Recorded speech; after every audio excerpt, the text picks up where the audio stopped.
Good morning class, how are you? I hope you are well with your family members. Last video में हमने elements का classification किया था।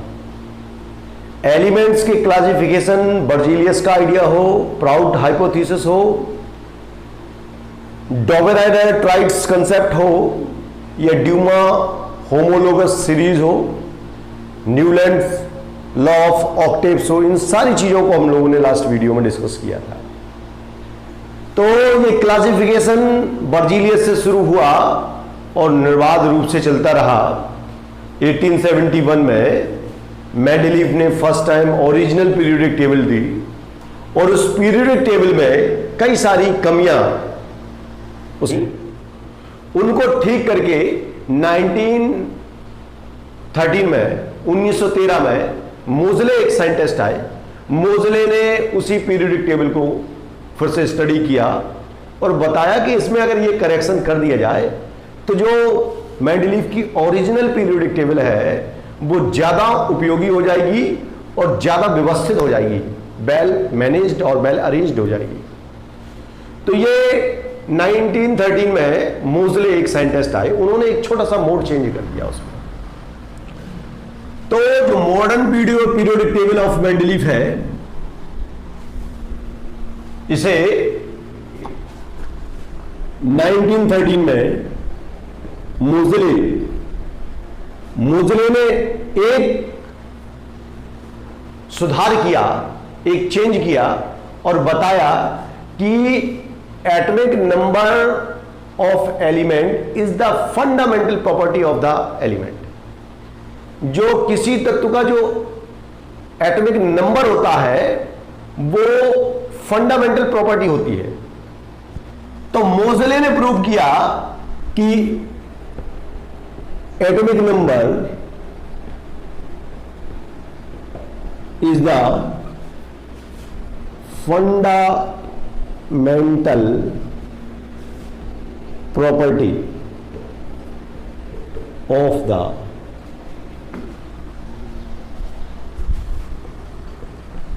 Elements and not atomic mass।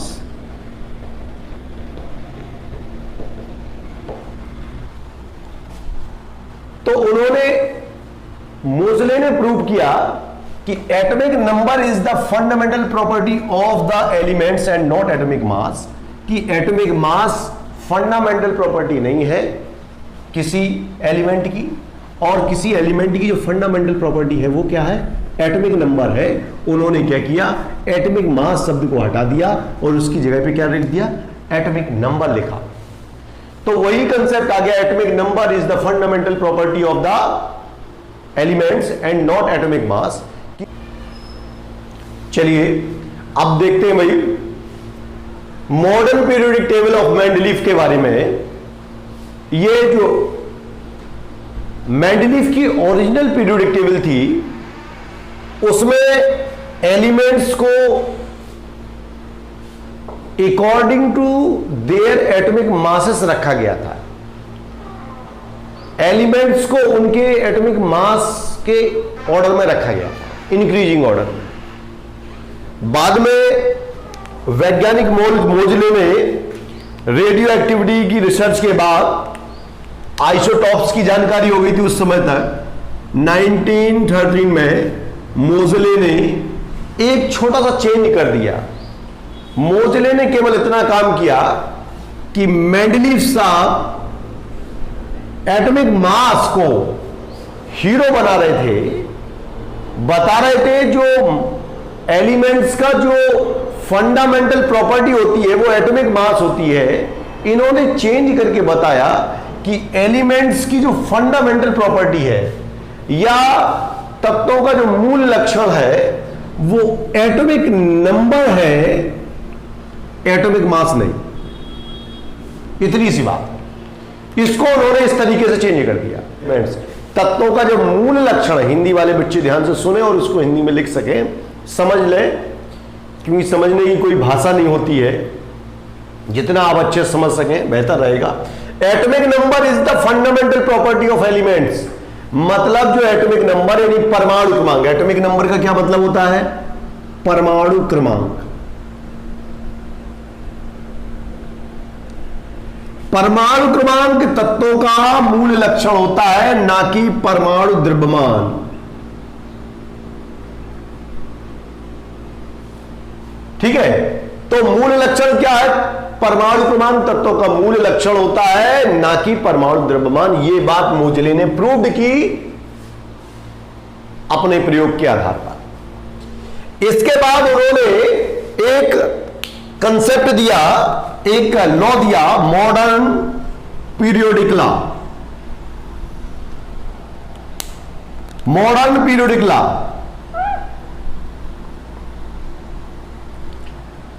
जिसे हम लोग कहते हैं आधुनिक आवर्त नियम।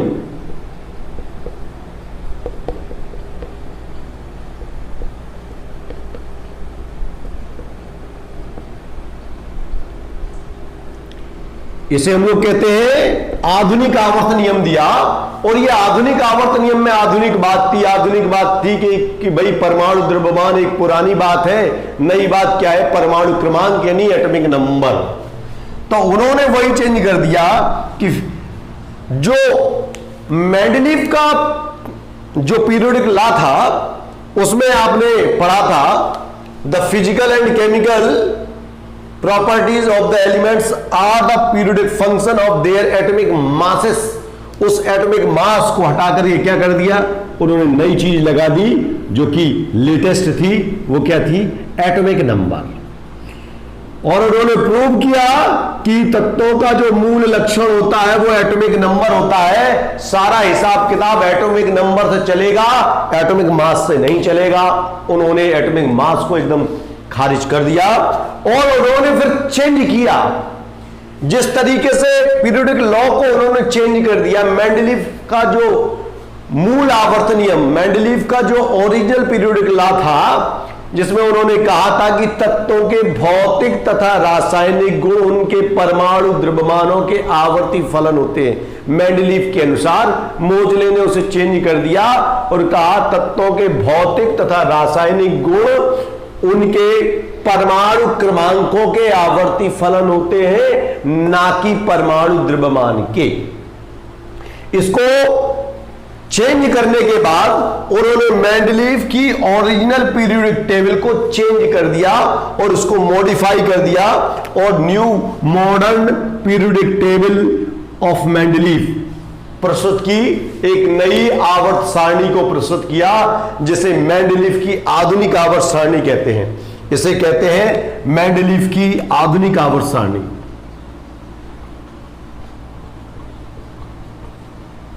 की आधुनिक आवर्त सारणी। मेंडलीव की आधुनिक आवर्त सारणी के नाम से जाना जाता है। जो मूल आवर्त सारणी थी, original periodic table of Mendeleev थी, उसमें उन्होंने चेंज कर दिया और मेंडलीव की आधुनिक आवर्त सारणी को प्रस्तुत किया। इस आधुनिक आवर्त सारणी और मूल आवर्त सारणी में क्या अंतर था? इसमें तत्वों को यानी एलिमेंट्स को according to increasing order of their atomic masses रखा गया था। इसमें एटॉमिक मासेस के अकॉर्डिंग एलिमेंट्स को अरेंज किया गया था। लेकिन जो न्यू यानी नई जो पीरियोडिक टेबल आई जिसे मेंडलीव की आधुनिक आवर्त सारणी कहते हैं, मेंडलीव की आधुनिक आवर्त सारणी, उसमें एलिमेंट्स को एटॉमिक नंबर के अकॉर्डिंगली अरेंज किया गया। Increasing order of their atomic numbers arrange किया गया और एक नई पीरियोडिक टेबल मिल गई और इसका नाम था modern periodic table of Mendeleev, यानी मेंडलीव की आधुनिक आवर्त सारणी।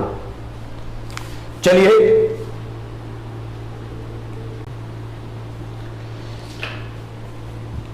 तो भाई इस पीरियोडिक टेबल में जिसकी मैं बात कर रहा हूं, modern periodic table of Mendeleev, लिखें इन दिस पीरियोडिक टेबल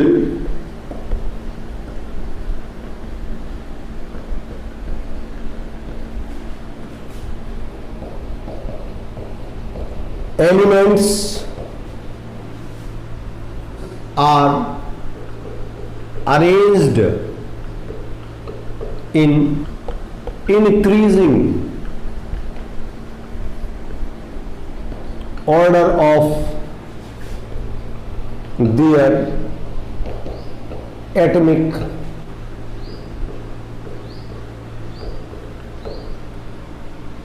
तो in this periodic table elements are arrange in increasing order of their atomic numbers. तो इस पीरियोडिक टेबल में एलिमेंट्स को उनके एटॉमिक नंबर के ऑर्डर में अरेंज किया गया, इंक्रीजिंग ऑर्डर में अरेंज किया गया। जबकि जो original periodic table of Mendeleev है उसमें एलिमेंट्स को increasing order of their atomic masses arrange किया गया था। बस इतना सा चेंज किया और पीरियोडिक टेबल में काफी कुछ प्रॉब्लम सॉर्ट आउट हो गई। तो बेटे मॉडर्न पीरियोडिक टेबल में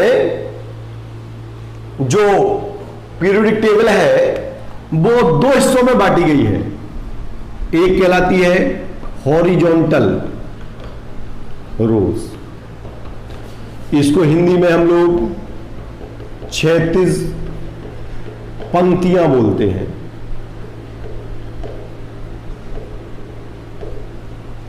और दूसरी कहलाता है वर्टिकल कॉलम्स, जिन्हें ऊर्ध्वाधर खाने कहते हैं।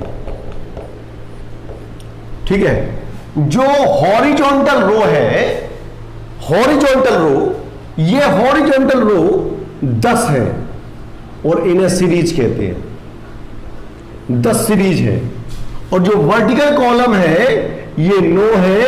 और जो वर्टिकल कॉलम है, ये जो वर्टिकल कॉलम है, इन्हीं को हम लोग बाद में ग्रुप कहते हैं।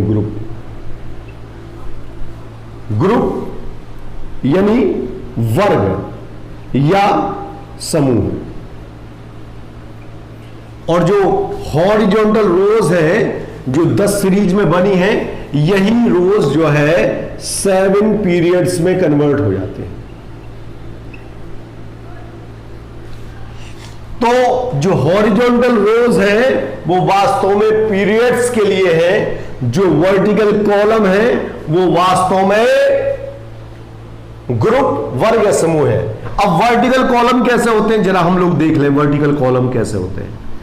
ये टॉप टू बॉटम, ऊपर से नीचे की ओर पीरियोडिक टेबल में आपको कॉलम्स दिख रहे होंगे, इसको हम लोग बोलते हैं वर्टिकल कॉलम्स। इसी को ऊर्ध्वाधर, ठीक है, हमने लिखा हुआ है वर्टिकल कॉलम्स का मतलब ऊर्ध्वाधर खाने। और जो आप इस प्रकार से लाइनें देख रहे होंगे पीरियोडिक टेबल में, इस प्रकार से इनको बोलते हैं हॉरिजॉन्टल।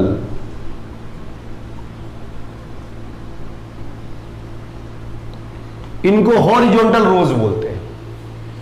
तो बेटे जो मेंडलीफ की मॉडर्न पीरियोडिक टेबल है उसमें हॉरिजॉन्टल रोज कितने हमने बताए, ये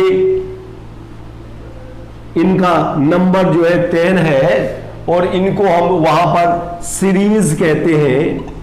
इनको क्या कहते हैं? सीरीज कहते हैं। ये 10 सीरीज मिलकर के 7 पीरियड्स को जन्म देती है। मतलब कुल मिलाकर के 7 पीरियड्स हो जाते हैं, 7 हॉरिजॉन्टल रोज। और जो वर्टिकल कॉलम्स हैं इन्हीं को बेटे हम लोग वर्ग कहते हैं या फिर कहते हैं इनको समूह कहते हैं। और इनकी संख्या 9 होती है, 9 है ये नंबर में। और ये 9 कैसे हैं? ये 1 2 8 तो सीधे सीधे है, एंड 0 ऑल्सो 0। तो टोटल 9 कॉलम्स आपको देखने को मिलेंगे। अभी इन सेट में आपको modern periodic table of Mendeleev show हो रही है, उसको आप देख भी सकते हैं। ठीक है। तो बेटा जो मेंडलीफ की ओरिजिनल पीरियोडिक टेबल है उसमें चेंज करने के बाद जो modern periodic table of Mendeleev आई, उसमें एक ग्रुप एक्स्ट्रा हो गया, ये 0 ग्रुप ऐड कर दिया। मेंडलीफ की जो ओरिजिनल पीरियोडिक टेबल थी उसमें शून्य समूह नहीं था, शून्य समूह को बाद में जोड़ा गया है। तो चलिए अब modern periodic table of Mendeleev के बारे में 2 हिस्सों में बांट दिया गया है modern periodic table of Mendeleev को, एक पीरियड्स और एक ग्रुप्स में। तो पहले हम लोग पीरियड को स्टडी करते हैं। There are 7 periods in this periodic table and denoted by 1 to 7। 7 periods हैं और जिनको हम लोग डिनोट करते हैं 1 से लेकर के 7 तक। और ये जो 7 पीरियड्स है इनमें टोटल 10 हॉरिजॉन्टल रोज को अरेंज किया गया है। ठीक है, ये 7 आवर्त जो है 10 हॉरिजॉन्टल रो से मिलकर के बने हैं। First, second, third and 7th periods, ध्यान रखेंगे, फर्स्ट, सेकंड, थर्ड, पहले 3 और लास्ट वाला, इनमें एक एक हॉरिजॉन्टल रो है। हमारे पास टोटल 10 हॉरिजॉन्टल रोज है, 10 36 पंक्तियां कहा आपने। 4th, 5th और 6th पीरियड्स में 2-2 हॉरिजॉन्टल रोज है। तो देखो 2 + 2 + 2 6, तो ये हो गई हॉरिजॉन्टल रो। 1 2 3 4 6 4 10, टोटल कितनी हॉरिजॉन्टल रोज हो गई? 10। जैसा कि हमने पहले आपको बताया कि जो 7 आवर्त हैं, ये 7 पीरियड हैं, वो 10 रो से मिलकर के बने हैं। ठीक है, और जो ये जिनमें 2-2 हॉरिजॉन्टल रोज होती है एक एक पीरियड में, एक को कहते हैं ऑड कहते हैं और एक को कहते हैं इवन। हिंदी में बोलेंगे तो सम और इवन ऑड, इसको कहेंगे सम और इसको कहेंगे विषम। ठीक है, अब बेटे अगली बात क्या है कि जो पीरियड्स होते हैं वो 7 है, हमने लिख दिए 7 पीरियड्स। फर्स्ट पीरियड में केवल 2 एलिमेंट्स हैं और इस पीरियड का नाम है very short period, very short. दूसरे और तीसरे आवर्त में, सेकेंड और थर्ड पीरियड में 8 एलिमेंट्स होते हैं, तो इसे कहते हैं हम लोग शॉर्ट पीरियड। 4th और 5th पीरियड में जो है 18 एलिमेंट्स होते हैं। फर्स्ट पीरियड में 2 एलिमेंट्स, 2 और 3। सेकेंड और थर्ड पीरियड में 8 एलिमेंट्स और 4th और 5th पीरियड में 18 एलिमेंट्स हैं, इसे लॉन्ग पीरियड कहते हैं। और 6th पीरियड में 32 एलिमेंट्स हैं और इसे वेरी लॉन्ग पीरियड कहते हैं। और इसी पीरियड के 14 एलिमेंट लेंथेनाइट्स के रूप में, ध्यान रखेंगे 6th पीरियड के,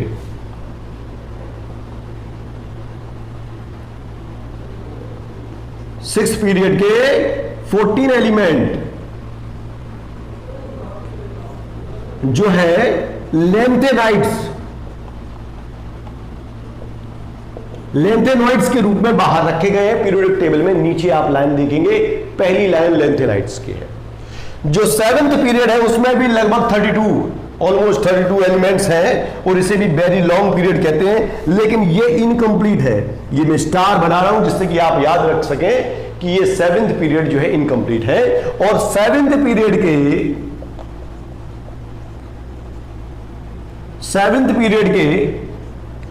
14 एलिमेंट्स यानी 14 तत्व एक्टिनाइड्स के रूप में, एक्टिनॉइड्स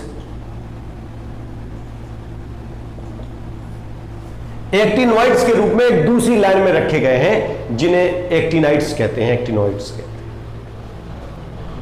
तो बेटे ये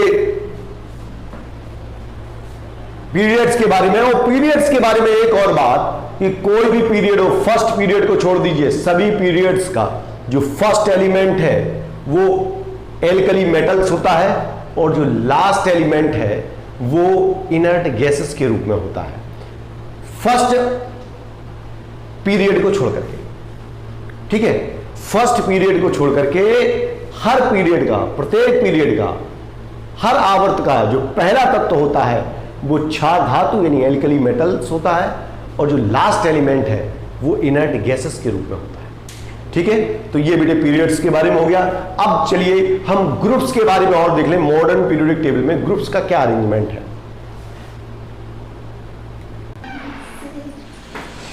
चलिए अब ग्रुप्स के बारे में बात करते हैं। तो मॉडर्न पीरियोडिक टेबल में जो हॉरिजॉन्टल रोज हैं उन्हें ग्रुप्स कहते हैं। ये ग्रुप्स जो है नंबर में 9 है, 9 ग्रुप्स हैं।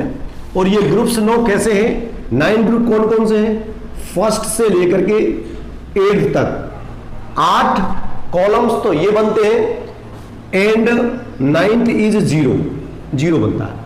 और जो 0 वाला ग्रुप है वो एक्सट्रीम राइट साइड रखा गया है। पीरियोडिक टेबल में सबसे राइट साइड आप देख रहे होंगे, इन सेट में सबसे राइट साइड जो है 0 ग्रुप को रखा गया। 0 group is extreme right side and includes noble gases. और इसमें किसको रखा गया है? अक्रिय गैसों को रखा गया है। हिंदी में हम लोग इसको बोलते हैं अक्रिय गैसें। अक्रिय गैसों को रखा गया है। एक्सट्रीम राइट साइड मतलब एकदम दाईं ओर रखा गया। ठीक है, तो अगर 8वें को आप छोड़ दें और 0 को छोड़ दें तो 1 से लेकर के 7वें तक सभी वर्गों को ए और बी दो उपवर्गों में बांट दिया है। वही लिखा हुआ है, except 8th and 0 group, each group is subdivided into 2 subgroups known as A and B subgroup. और उनको क्या कहते हैं? सब ग्रुप ए और सब ग्रुप बी। उपवर्ग ए और उपवर्ग बी कहते हैं। लेकिन किन्हें किन्हें नहीं बांटा जा सका तो ध्यान रखेंगे, 8th को छोड़ दीजिए और 0 को छोड़ दीजिए। 8th और 0 को छोड़ करके जितने भी ग्रुप्स हैं उन सबको ए और बी दो उपवर्गों में सब ग्रुप्स में डिवाइड किया गया है। Elements of group show similarities in their properties. किसी ग्रुप के जितने भी एलिमेंट्स होते हैं वो सारे सिमिलर प्रॉपर्टीज शो करते हैं। ये ग्रुप्स के बारे में हो गया। तो इस प्रकार से हम लोग ध्यान रखेंगे, जो मॉडर्न पीरियोडिक टेबल है उसमें जो वर्टिकल कॉलम है उनकी संख्या 9 है। जो वर्टिकल कॉलम है वही वर्ग है, जो ऊर्ध्वाधर खाने होते हैं वो वर्ग होते हैं, इनकी संख्या 9 है। ये 9 वर्ग जो है 1 से लेकर के 8 तक तो सीधे सीधे हैं, 0 वर्ग एकदम राइट साइड है। ठीक है, और अक्रिय गैसों को, जिन्हें हम लोग इनर्ट गैसें कहते हैं, अक्रिय गैसों को या नोबल गैस कहते हैं, नोबल गैसेस, अक्रिय गैसों को शून्य समूह में रखा गया है। क्यों रखा गया? क्योंकि वही कोई रिएक्शन शो नहीं करती, इसलिए उनको इनर्ट गैसेस कहते हैं। और 0 ग्रुप में एकदम राइट साइड रखा गया है। ठीक है, अच्छा, 8वें वर्ग को छोड़ करके और 0 वर्ग को छोड़ करके सभी वर्गों को ए और बी दो उपवर्गों में बांटा गया है। Elements of group show similarity. और जो किसी वर्ग के जो तत्व होते हैं वो सारे एक जैसे प्रॉपर्टीज या गुणधर्म शो करते हैं, प्रदर्शित करते हैं। तो ये ग्रुप्स के बारे में हो गया। अब मेंडलीव की जो मॉडर्न पीरियोडिक टेबल है उसके क्या क्या एडवांटेज हैं और क्या क्या उसकी डिमेरिट्स हैं, इसके बारे में जानते हैं। तो सबसे पहले हम इससे लाभ देखते हैं कि मेंडलीव की आधुनिक आवर्त सारणी से क्या लाभ है।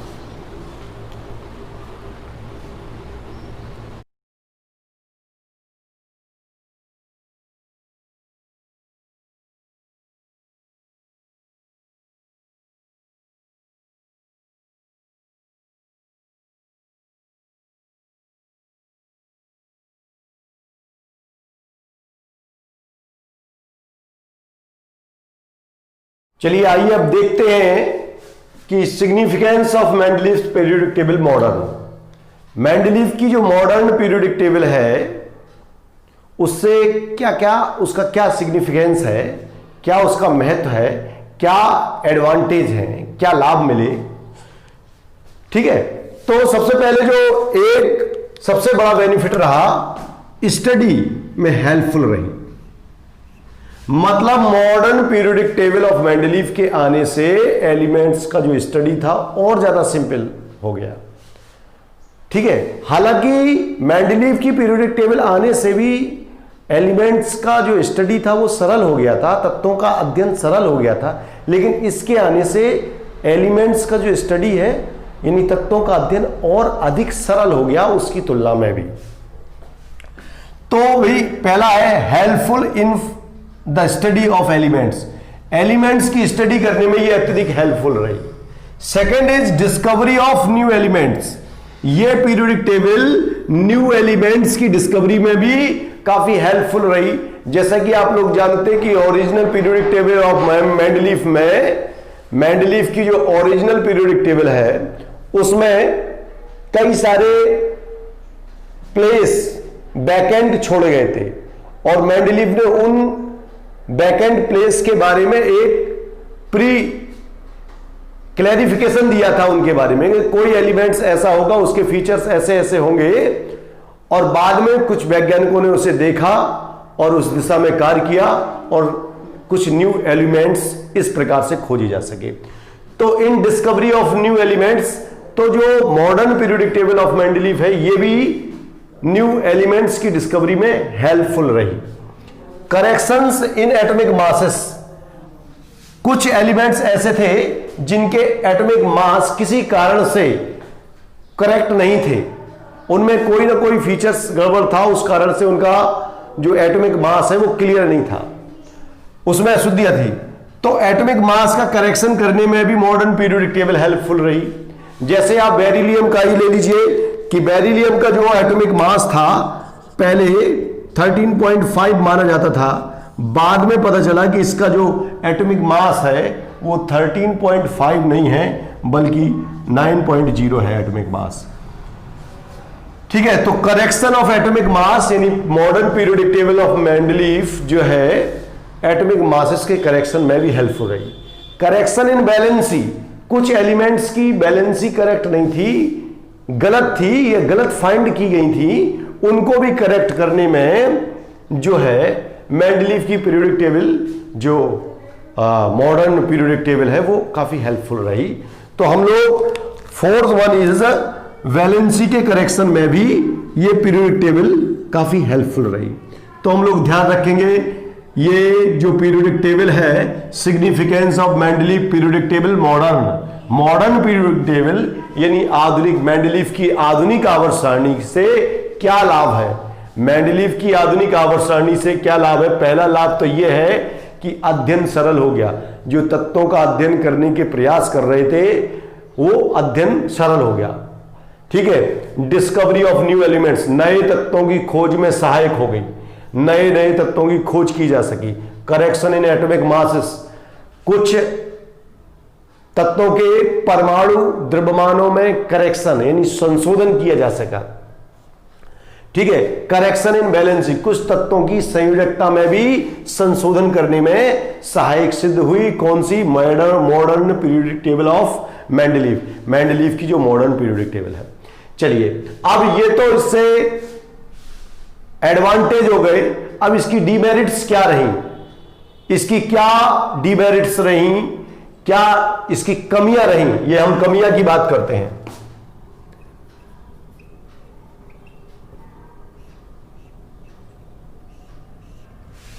तो आवर्त सारणी यानी modern periodic table of Mendeleev की क्या क्या कमियां रही, उन कमियों को मैं एक बार इंगित कर देता हूं आप लोगों के साथ। तो सबसे पहले पोजीशन ऑफ हाइड्रोजन, हाइड्रोजन की पोजीशन काफी समय से कंफ्यूजन में रही, क्लियर ही नहीं है कि इसको फर्स्ट ए में रखा जाना चाहिए या सेवेंथ ए में, इसको कहां प्लेस्ड करें, फर्स्ट ए और सेवेंथ ए, दोनों जगह ये अपना इंटरफेयर करता है। फर्स्ट ए में और सेवेंथ ए दोनों जगह ये एक अपनी प्रेजेंस को शो करने का प्रयास करता है, क्योंकि हाइड्रोजन के कई सारे features first A group element से मैच करते हैं और कई features seventh A group element से भी मैच करते हैं। फर्स्ट ए में जो है एल्कली मेटल्स हैं और सेवेंथ ए में हाइड्रोजन एलिमेंट्स हैं। चलिए, जो सेकेंड डीमेरिट रही मॉडर्न पीरियोडिक टेबल की, वो dissimilar elements are placed together in same group. जो एलिमेंट्स सेम नहीं थे, उनके फीचर्स सेम नहीं थे, फिर भी उनको एक साथ रखा गया। जैसे एग्जाम्पल के तौर पर हम लोग समझने का प्रयास करें कि कैसे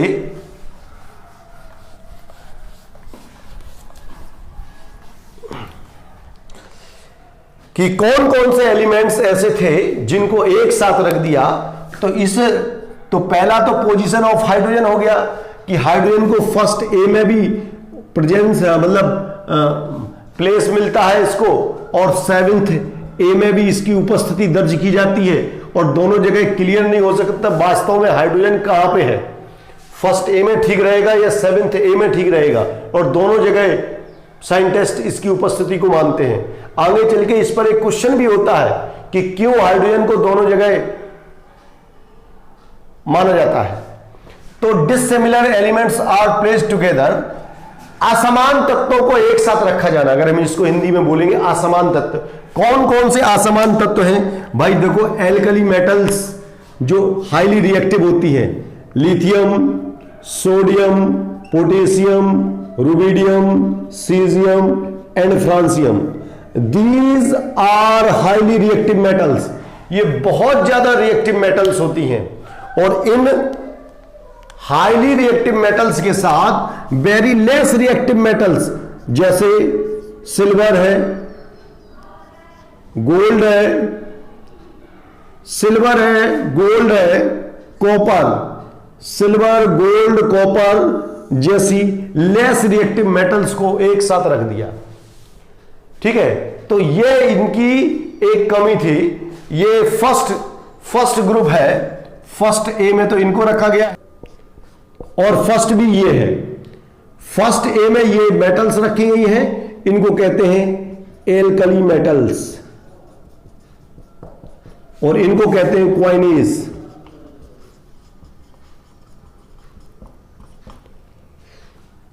एल्कली मेटल्स बोलते हैं और इनको बोलते हैं क्वाइनीज मेटल्स, दोनों को एक साथ रखा गया है।